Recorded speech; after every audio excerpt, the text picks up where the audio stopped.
Hi, welcome to our Sleep Well Challenge. We're going to go through our talk on sleeping well, and this is going to be for the month of October. So first off, I want to show you some of the other challenges that we have during the year. So right now we're going to work on sleeping better in October, but we also have our No Sugar January after the holidays with Halloween, Thanksgiving, and Christmas, and New Year's. We all need a detox from the sugar. In April, we're actually doing a detox of your home products, what you use at home for cleaning and things like that, all your common stuff. So we're going to have healthier items that we can recommend. And July is our protein challenge, making sure you're getting more of your dietary protein in. So when we talk about sleep disorders, the official name is insomnia. And the definition of that is a situation in which a patient sleeps too little in relation to their needs, and this deteriorates their daytime functioning. So insomnia is not just not being able to sleep long enough, it's also trouble going to sleep, staying asleep long enough, and waking up too early. So these symptoms can occur even when people have a good sleep hygiene, and they lead to disorders of poor sense of well-being, problems with concentration, emotional issues, cognitive disorders, lack of motivation, and this can affect their work and social life. Researchers around the world agree that insomnia affects women more often than men, and old age is also a factor in insomnia. So there's been a significant increase in the needs for sleep medications, indicating that more people are struggling with getting a good night's sleep than previously. So our goal is to create better sleep habits, create a better sleep environment, and give you the tools to have a better night of sleep going forward. So we've created this Sleep Well Challenge guide. So this is our first page that we'll email to you along with this talk. So first off, we have what is the sleep challenge. We're doing it for the month of October, but you can start it whenever you want. So why is sleep important? Hopefully that's pretty self-evident. How much sleep do I need? So women, we recommend 8 to 10 hours of sleep. Guys, 7 to 9 hours of sleep. The reason for the increase for women is to maintain a hormonal balance, boosting energy and resilience for the day ahead, particularly for women. And we're shooting around that 10 p.m.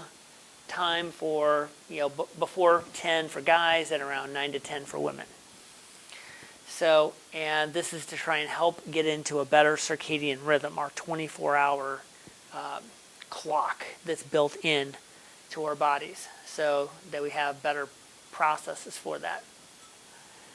We look at the next slide. This is kind of our map, our system. So we want to evaluate how we're doing. So there's a sleep inventory and a sleep habits assessment, and these are pages that you can fill out, and it'll give you ideas of how you have your room situated. Is it dark? Is it quiet? Does it have a noise machine? Do you have a lot of distractions? And then how are your habits? Are you watching TV before going to bed? Are you looking at your phone in bed? Do you have too much light? Are you drinking alcohol beforehand? Are you drinking caffeine too late? Are you getting exercise? These are all different pieces that will be addressed with that. So you can then make a plan, build better habits, and work on this for the whole month. It's not going to be completely changed, but hopefully there will be some changes that we see along the way where you have better overall quality. So this is a checklist for your bedroom to make sure that it has the best situation for a good night of sleep. You can read those. These are good daytime and nighttime routines to kind of wind your way down and wind your way up for the days. So that will be on there.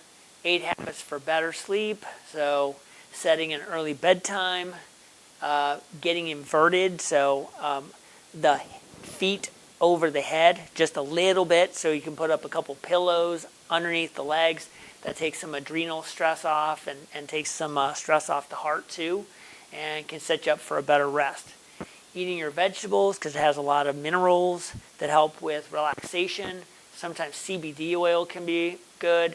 Sleeping in total darkness. That's often a problem for a lot of people. They need blackout curtains to really make sure they get rid of the light.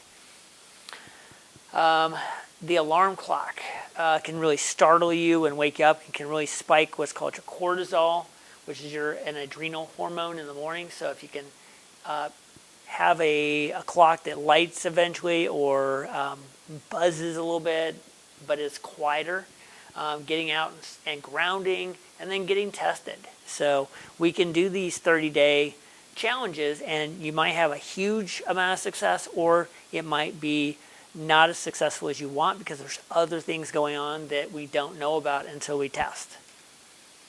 So this is a sleep diary. So it's created to write in the morning and the evening, so how you slept the night before and some of the different factors that go in, and then getting ready for bed.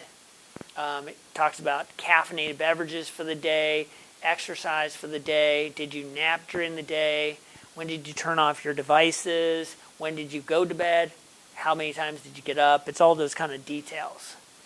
So this is the sleep habits assessment, just making sure you're creating as many good habits as possible. If we move on to what are some things that can help get a better night's sleep? Well, there's a lot of herbal remedies, and what they tend to work on is the GABAergic system. So that is foods or herbs that work on the neurotransmitter called GABA.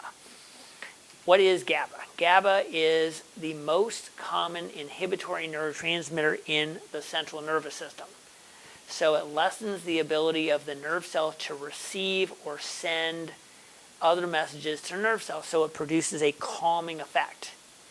And it's thought to have a major role in controlling anxiety, stress, and fear. So decreased levels of GABA are associated with several neurological and mental conditions and other medical conditions. High levels of GABA are helpful for treating high blood pressure, diabetes, and insomnia.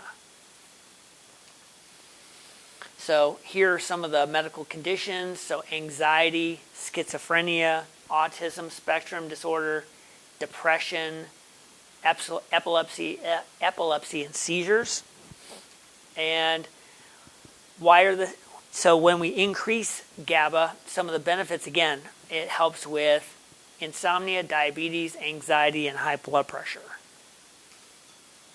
So, and here's some of the benefits of stress, anxiety, and sleep. So there are a lot of medications that target the neurotransmitter GABA. So there's a class of drugs called the benzodiazepines. Those including diazepam, Valium, Xanax, that are all used for anxiety issues, epilepsy, muscle spasms, barbiturates that are sedative medications. There's a whole series of ones that help with muscle relaxing, anesthesia, insomnia, mood stabilization. So GABA is an enormously important neurotransmitter to have at sufficient levels. Now you can actually increase GABA naturally through the foods that you eat. So some GABA is present in fermented foods, kimchi, miso, tempeh. It's found in different teas, so green, black, and oolong tea. It also boosts the production in brown rice, soy, chestnuts, mushrooms, tomatoes, spinach, broccoli, cabbage, cauliflower, Brussels sprouts, sprouted grains, and sweet potatoes.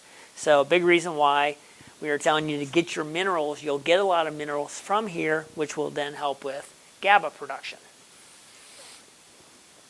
What we found here was in studies looking at mice and how they were able to fall asleep and stay asleep, the combination of GABA and a amino acid called L-theanine was the most successful at reducing the amount of time it took to fall asleep, but then was the most successful at increasing the total sleep time also. So those two in combination. So GABA as a neurotransmitter, L-theanine as an amino acid, and those are found in common foods like green tea. So another herb that is helpful for improving sleep is called withania, Indian ginseng, or ashwagandha. So it reduces the time it takes to fall asleep and increases the amount of time that you will sleep. Another one is California poppy, and that's one that I use quite a bit. It has a sedative effect. It helps with anxiety, but it also has this help with improving sleep duration and ability to fall asleep. Valerian is the most studied herb on helping with sleep, and it's found to increase sleep quality and also increase the speed at which you fall asleep. So here's valerian here, so it reduces and improves with as a GABA receptor. So kava is another well-known herb for relaxation. It will help you to fall asleep, but it has not shown effect for increasing the length of time that you're sleeping. Artemisia or wormwood is another herb in that family, and it also helps to improve with the sleep ability, sleeping faster. Passion flower is another one. It reduces the sleep time and increases your sleep duration. So these are all just different herbs that we carry at the clinic that can help. You can also find good ones out at some of your local stores.